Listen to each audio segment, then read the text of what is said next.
Bairstow தமிழ்நாடுல முக்காடு தொப்பி தாடி கிடைக்கலடா. முக்காடு தொப்பி தாடி புரிஞ்சிக்கோடா.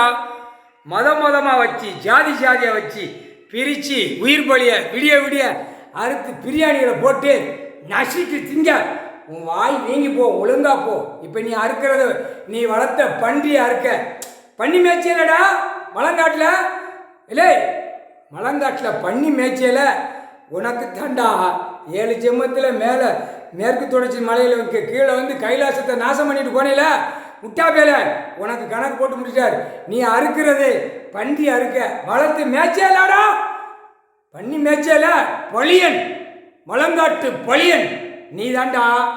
அந்த இப்போ நாகரிகமாக அந்த பேப்பர் அடித்து பூமியில் கிடந்து முக்காடை போட்டு தொப்பி பொம்பளை முக்காடு போடுதா இவன் தொப்பியை போட்டு நாசம் பண்ணி சந்தையில் பிடிச்ச பன்றியை போய் பிடிச்சிட்டு வந்திருக்க. அதை அறுத்து இப்போ சாப்பிடுத. உன் வீட்டில் தட்டு தருமாறியாக ஒன்று ஒன்றா போகும். மாடை என்ன மாதிரி ஆடு மாடு கோழி கோழி எப்படி அடித்து கொள்ளுத அந்த மாதிரி நீ உயிர் இழந்த செத்து மடிஞ்சு போவ. உன் குடும்பம் சாவம் விட்டவது.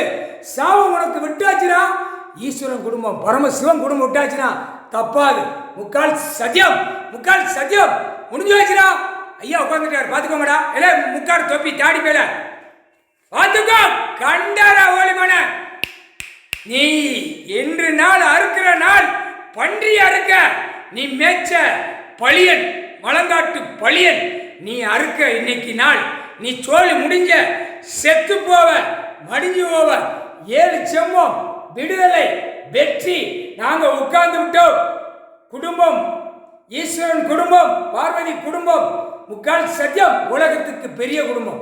விஸ்வ பிரமா நாங்களும் லட்சுமி சரஸ்வதி எல்லாமே நாங்கள் உட்கார்ந்தாச்சு. முக்கால் சத்தியம் குடும்பமாக உட்கார்ந்தாச்சு.